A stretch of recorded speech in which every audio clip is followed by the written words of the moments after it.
Assalamu alaikum, brothers and sisters. Welcome back to the Divine Reality course. We are continuing on with the section on where we're addressing questions such as, does science lead to atheism? Now, the first thing I want to do is, let's quickly address the question, does science disprove religion? Well, the simple answer is no, right? This false assertion is based on the view that scientific conclusions are absolute and certain. And we have seen that that is not the case, right? Scientific conclusions and assertions are not absolute. And also we've seen that the scientific method is there to deal with, a specific aspect of reality, and it's not all encompassing. Observations and scientific conclusions are not the same. This is another point we should appreciate, that sure, scientists make observations. Now, those observations and the conclusions or the theories that are derived from these observations are not the same thing, right? Observations are things like, I can see this laptop, or I see the moon, at night, or I see the sun, or I see the clouds. Those are observations. The theories and ideas and conclusions that are drawn on top of these or from these observations are different. That's where reasoning comes into it, that's where induction comes into it, and therefore they're not the same epistemically, right? Moving on, let's take the Darwinian mechanism as a case study, because this whole, thing about evolution, these days, it's a big question. Muslims have this question too, non-Muslims have this question. They're like, oh, we believe in evolution, therefore we don't believe in God. And that's really sort of dodgy logic there anyway, which we'll probably unpack in a second. But, even if you were to assume for the sake of argument that evolution took place exactly as it's posited by the Darwinian mechanism in particular, even for the sake of argument, if that was true, it doesn't disprove God's existence. It just means, like, from a theophilosophical perspective, it just means, well, that's the means God chose or used to allow for human beings to come into existence. That's all it means. It doesn't mean God doesn't exist, right? However, let's look at this as a case study now. Darwinian mechanism, is it an absolute fact? No, right? Some would even argue it doesn't have a high probability value as well, right? But that's another point. The key thing, the reason it's not an absolute fact is because, for three reasons. Number one, it's probabilistic. Number two, it's based on assumptions. And number three, it has disputes. Now, let's sort of break these down quickly. So, what do we mean by that's probabilistic, right? Richard Dawkins, in A Devil's Chaplain himself, states, we must acknowledge the possibility that new facts may come to light which will force our successors of the 21st century to abandon Darwinism or modify it beyond recognition. This is Richard Dawkins himself, one of the greatest proponents of the theory of evolution, in particular the Darwinian mechanism. And he's saying, look, new facts may come about in the future which lead us to drastically change our theory, or change it to the degree where it's not even recognizable anymore, right? So it's probabilistic from this perspective, that what's happening is you're taking our observations and scientists are reasoning upon this data, and they're coming to certain conclusions, and the Darwinian mechanism is one such conclusion amongst other valid conclusions that are out there in regards to the data here in relation to what we're talking about, evolution. Secondly, it's based on assumptions. One of the assumptions, for example, is one that Charles Darwin himself highlighted, which was that of gradualism, right? Change is steady, slow, and continuous. This is an assumption that was made. The tree of life, the history of life cannot properly be represented as a tree, as highlighted by Ford Doolittle, who is an evolutionary biologist himself. Oxford University biologist Dennis Noble states, all the central assumptions of neo-Darwinism have been disproven, right? So the key thing here is that this whole idea of evolution is based on assumptions, and therefore it cannot lead, or one cannot say that this Darwinian mechanism, this theory, is an absolute fact. And finally, that there's disputes, right? There are other models. Scientists that are observing the same data, the same set of data, looking at the same things, are reasoning upon the data and coming to different conclusions. You have neo-Lamarckian evolution, you have mutation-driven evolution, you have obviously the Darwinian mechanism, which is one of the most popular ones, or the one that's promoted the most these days. But there are disputes amongst the experts. They don't all agree upon the same theory at the end of the day, based on the same data. They have their own perspectives. So what is the way forward? Right? And before we talk about the way forward, so essentially what I'm getting at here is that no theory within science, one of the conclusions, and if I was to summarize this, no theory within the sphere of science, or what comes from science, can be considered to be an absolute fact that would never change. You know, even if you're a scientific realist, they acknowledge that theories change too, right? So we need to acknowledge this. This is something well established within the philosophy of science, as we can appreciate now. No theory within the scientific sphere, no matter how much one may consider it to be true or close to the truth, there is no absolute theory. There is no theory that can change, right? Including the theory of evolution, the Darwinian mechanism, right? Now, what does this mean? If we understand this, what this means now, for us Muslims at least, is that we just simply have to do an epistemic weigh-in, right? We have to see, when it comes to Islam and reconciling Islam with science, firstly, we don't need to engage in this, right? We can understand these as two different spheres or aspects of reality, right? We know that the Quran is from Allah subhanahu wa ta'ala. Therefore, this is absolute knowledge.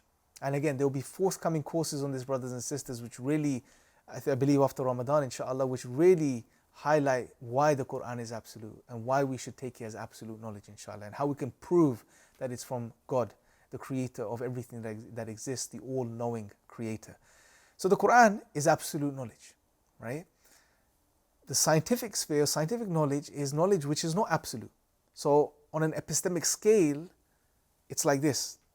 What we get, knowledge we get from our tradition, from the Quran, is absolute, it's up there. And what we get from the scientific method is lower down.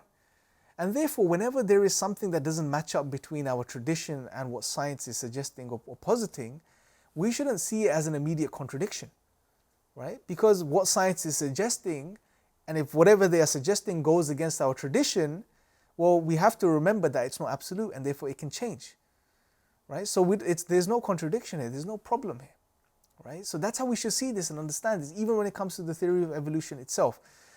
And that is if we are taking the orthodox understanding of how the human being was created, that Allah created Adam with his own hands, right? And obviously there are other interpretations in regards to this, but if we take the orthodox interpretation and you take what science is telling us as far as the Darwinian mechanism, which is that humans evolved from other species or other life forms, eventually, gradually over time became about. Well, okay, from that perspective now, there seems like there's a contradiction here. Islam is saying one thing, science is saying another thing. Is this a problem? No, because of the epistemic weighing. What we get in our tradition, in Islam, the Quran is up here as far as its truth value is concerned. What we get from science is lower down, right? So it's not a problem, you know. And how do we move forward from this perspective? How should Muslims move forward? My way of seeing this is that Muslims should engage in the science. They should do the science. This is something Allah encourages us to do in the Quran, to observe, to study the world around us, because it's full of science.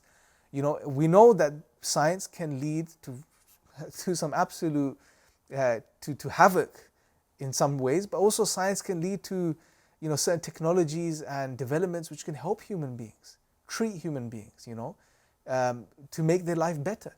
So science is a beautiful tool for the Muslims and we should engage in the science. But when we engage in the science, we should work within the sphere of science. So take, for example, if you are a biologist, take the Darwinian mechanism, which is the most well-established, if you like, theory or accepted theory within science in this sphere.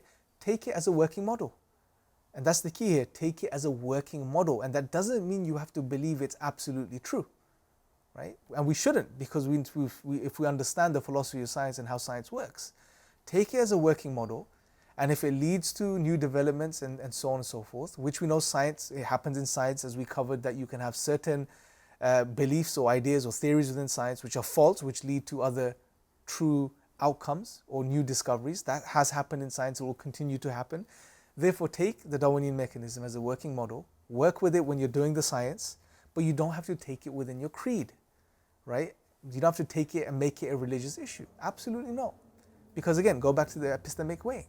What we have from Allah is absolute, and what we have as far as science is speculative, and it's an attempt to arrive at close to the truth, but they would never arrive at the absolute truth.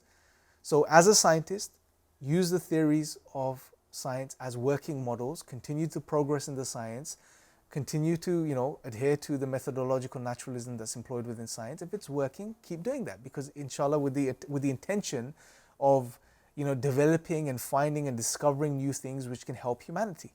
And that, if we do it with the right intention, is a great form of worship. But at the same time, you don't have to bring it into your creed or try to really parallel what we discover in science with Islam and see if they conform to each other. Even if they don't, it's not an issue, as we've seen. It's not a problem, right? Now, if you do want to try and reconcile the two and do this as a pondering, as tadabbur, sure, you can do that, with some guidance. But that's just, you shouldn't do it in a way where you have to try to match everything with science. Because if we really try to do that, what that shows is an underlying subconscious issue, which is that we see science as as having greater epistemic value, where in reality that shouldn't be the case. What we have from Allah is absolute. Everything else is speculative. It can be true, it may not be true, it may change. So we have to keep this in mind. And just to conclude, brothers and sisters, like I said, I think as Muslims we shouldn't shy away from science. Absolutely not. It's a beautiful method. It's a method that Muslims in our history, if we go back to the 12th century, the 11th century, Muslim Spain, the Muslims really took to these disciplines and progressed within these disciplines and developed some amazing new technologies, and did the work that was required for even the Renaissance in the West to take place. It was the Muslims that preserved the work of the earlier people and then did more work on that work, and then the West came and took that knowledge, and then that eventually led to the Renaissance and then eventually the Enlightenment and so on and so forth. So the point is that Muslims understood, that as Muslims, as creation of Allah subhanahu wa ta'ala, living in the world Allah has created, that He has put laws in place in this world, He has ordered this world, and they wanted to study this order. They wanted to study the creation of Allah because it was full of science and they were full of things that we could discover, that would make life easier for people, help people. So we should have this mindset as Muslims. That as Muslims we should engage in the study of the world, the observation of the world, because this is what Allah is telling us to do. Have you not seen the camels and how they were created? When Allah says in Imran, إِنَّ فِي خَلْقِ السَّمَاوَاتِ وَالْأَرْضِ وَاخْتِلَافِ اللَّيْلِ وَالنَّهَارِ لَا يَتِلِّ أُولِي الْأَلْبَابِ. That indeed in the creation of the heavens and the earth and the alternation of the night and day, in these things are signs for people of the pure essence of thought. Right? So this is encouragement for us to observe the world, to study the world, to use the faculties Allah subhanahu wa ta'ala has given us. So as Muslims we should do the science, engage in the science, but at the same time understanding with clarity what science is, what the limitations of science are. And I really believe if we understand the limitations of science and the scope of science, we can do even better science. It's when we don't really understand how science works that we fall into, these types of assumptions that science leads to atheism or science disproves God and all of these types of things, right? But once you understand the limitations of science, the scope of science, we can actually use the scientific method in a profound way, even in an even better way. And at the same time, understand what we have from Allah is absolute. So understand these things on an epistemic scale. And then you will never run into problems. So when you do the science, even if there are things that contradict what we assume, what the Quran says, or at least from our perspective, it doesn't matter. Within the scope of science, within the realm of science, you just go with it as a working model and you keep doing the science. And you never have that tension now, that problem where, oh my God, science says this, the Quran says this, oh my God, is this wrong in the Quran? No, that's never going to be an issue anymore, inshallah. So that being said, brothers and sisters, we have concluded this section of the course. When you are ready, move on to the next section.